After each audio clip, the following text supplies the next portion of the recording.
Attacks inside one of Iran's most secure nuclear facilities are the latest blows in a shadowy battle with Israel. After the US unilaterally withdrew from the Iran nuclear deal in 2018, tensions between Washington and Tehran have steadily risen.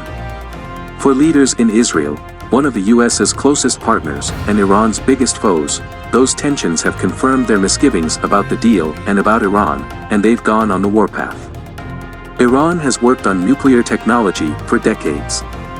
The US has long suspected Iran of using its civilian nuclear program as cover for developing weapons. That suspicion is also held by the Israelis, who have been ensnared in a potentially existential struggle with Tehran since the 1979 Iranian Revolution. A nuclear weapon, or the ability to produce one quickly, would offer Tehran some much-needed security against its real and perceived adversaries. But Iran has vowed to destroy Israel, and Israel fears a nuclear weapon would allow Tehran to back up its provocative talk.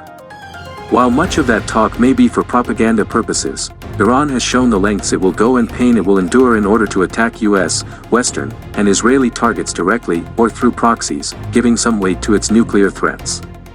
To counter that threat, Israeli military and intelligence services have conducted a shadowy covert action campaign of espionage, sabotage, and assassinations against Iran's nuclear facilities and the people running them.